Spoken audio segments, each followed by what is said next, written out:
to the Fermented World Homebrew channel. Today we're looking in on the Acerglyn. Hopefully putting this into secondary. It's gone clear as you like. Everything's dropped down to the bottom. Acerglyn. What have you got for me, you wonderful bloody thing, you? So we have got some more maple syrup going in this. Now this is a more expensive, like Tesco's Finest is like their more expensive type, but it was the only one that I could get that was dark, and I think the dark one's got a little bit more flavour. We're going to be checking this. We're going to open it up. We're going to have a sample of it, see where it is at flavour wise. And I never bring a glass, do I? I never bring a glass. You know, after nearly 4 years of doing this, I should have learned to bring a glass. But hey ho, yeah, nearly 4 years Fermented World has been going. I think it's on the 17th of this month. 4 years. And you know, we've been slowly, gradually building a community and, you know, subscribers and things like that without begging for them. That's something I won't do. I know I say it all of the time, but I will not beg or borrow. People are here because they want to be here. But, you know, they're here for the recipes, they're here for the brew days, they're here for the crack, you know, and that's part of what this whole thing was about. Bring people together on common ground, you know, get people talking, share your ideas. I mean, there's one chap, bloody hell, what's his name now? Mutant Rife. He sent me a couple of his recipes. I think 2 beers and 1 mead. So thank you very much, Mutant Rife. I will be having a look at them and making my own version of them. I'm not going out of my way to buy specific ingredients and so to speak like that, because I am on a budget. Which is why I brew my own alcohol in the first place. So yeah, I'll have a look at what you've sent over eventually and possibly have a go at one of them. Anyway, waffle. Been talking crap now for 3.5 minutes. So let's get into this and have a taste.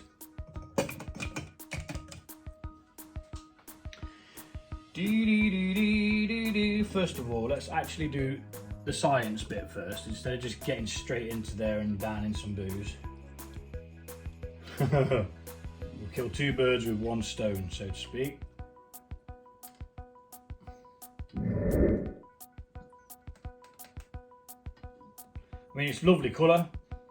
It's obviously a little bit darker than a normal mead would be, because you've got that maple syrup in there. So let's just let that bob around a second or two.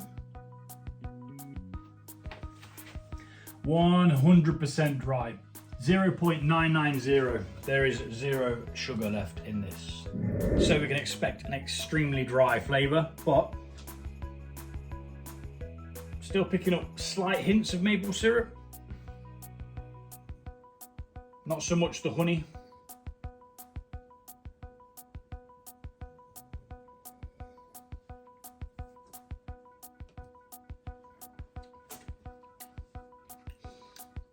That was peculiar. Got an almost oaked flavour in there.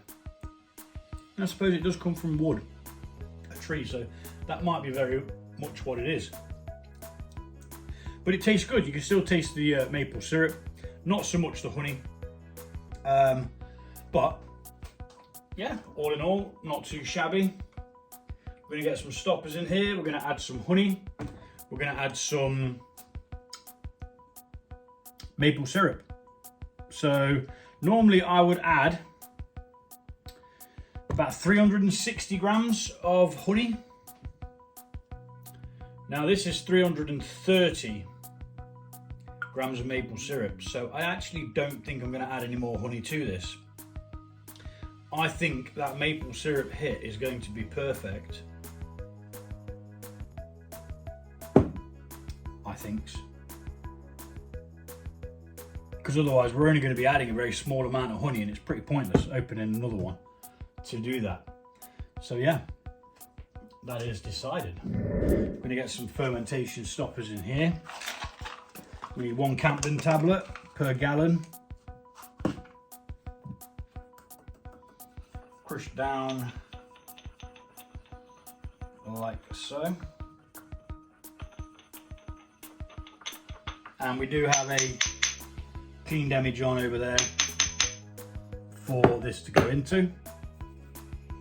So we're not faffing around having to scrub this one out straight away. Because I do have quite a few demijohns. They're never really all in use. One time I did have them all in use and then I had to buy more because I needed some to then put them into secondary. Half a teaspoon of potassium sorbet. Just like that. Now I'm hoping to be able to get another one done today. The hydromel. Mainly because I've got a sink full of sanitizing solution and I don't like wasting things. If I can double up, I most certainly will. So let's get this wrapped off and we'll get the maple syrup added. But let's speed this bit up.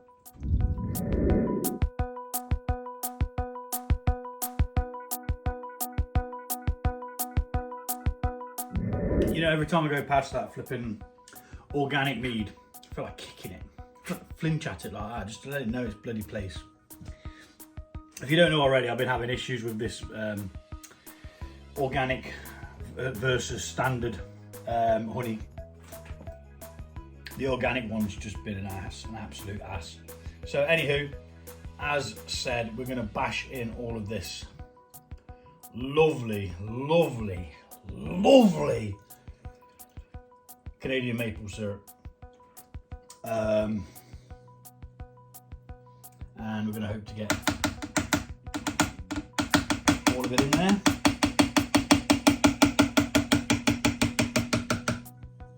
Might even give it a little swizzle-a-rooney to make sure that we've got 100% in there. Now the kids did want to use this maple syrup. They were like, oh, can we have it on pancakes? I was like, no, you can't. The Fermented World Collective needs it. But I will be buying them some next time I do some shopping. So don't worry, I'm not depriving my kids of all the good stuff. Just gonna gently rinse that off. We don't want to oxidize it. And then in it goes. We'll then give them a little mix. You don't have to use a power drill. I just do because I can. I do it with my malts. I do it with mixing honey. It's just easier. Now, the maple syrup's a lot thinner than the consistency of honey, so it probably is overkill, but you know, sod it. Nice and gentle, and we're gonna get it done. We don't want to oxygenate this, so we're doing it gently. If any sign of bubbles starts to occur, I will slow it down. But we want to mix those stoppers in, and we want to mix the maple syrup in as well.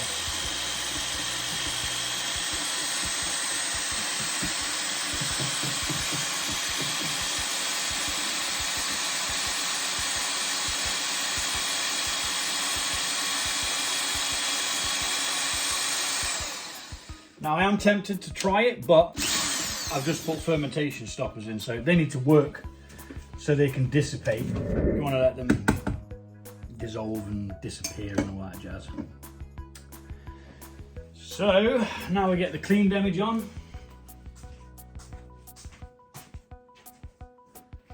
Tell you what, it is so flipping hot in the UK right now. I am just sweating, just stood here. My kitchen is currently 26.4. Outside, must be 30. Temperature outside. It's about 31 degrees outside. 31 degrees. All of my brews have gone low down. If you want to know how to brew effectively in heat situations, I've got a couple of tips in a previous video. If you go search for that in the list of all my videos, you'll find it. Just gives you like 3 tips that I use just to be able to carry on brewing during the hot months, because heat temperature can affect your brews in more than one way. For example, if it's too cold, the yeast won't activate, depending on what tolerance or heat range the yeast is from. So if you're using a Saison or a Kveik yeast for a beer, then this is the kind of temperature you can just about deal with. So 26 is around Perla. The Kveik I brewed, it fermented at 30 degrees, and that was the lower end of the spectrum. And it fermented out pretty well as well, to be honest. No. You're not falling off, even though you did, but I'm going to pretend you didn't. Shh, no one saw anything. All right. Yeah, it is a bit warm at the moment, and it's not going to get any cooler anytime soon. So these ones on the floor that are in secondary, they're in contact with a cool floor. They're around 22 degrees. This is the apple and orange. We've got a hell of a lot of sediment in that, but it's cleared out nicely. So that's the next one we're going to be looking at after the hydromel. Try and do them in order, just so there's like a steady flow. Pardon me. And we're going to get this racked off into this demijohn,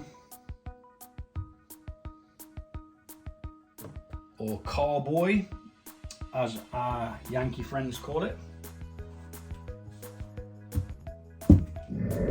So while that quickly racks off into there, we're going to speed it up while I go get some fresh sanitizing solution for this. Give it a quick dip so it's fresh, and we'll be back.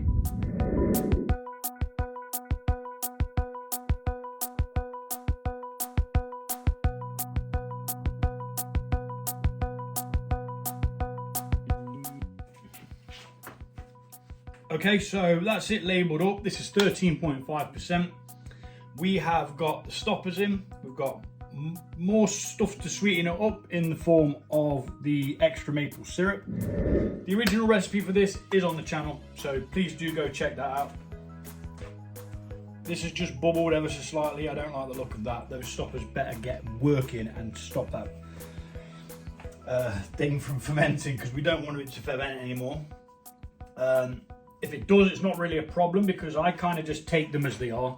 Like this one's 13.5%. Normally I like it a little bit higher, between 14 and 15, but a couple of percent, it doesn't really matter. All you need to do with a lower ABV, as Brian and Derek say from City Steadings, go check out their YouTube channel. They do some awesome brewing. I haven't watched any of their stuff for ages because I'm too busy doing my own, but I do need to go back and watch some of their stuff. City Steadings, Brian and Derek. You just take them as they are. If it's 13.5%, it's 13.5%. Just drink more of it. That's what Brian used to say.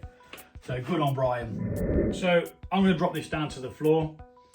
I'm going to pick up the hydromel, because that's the one we're doing next. I'm going to sterilize everything.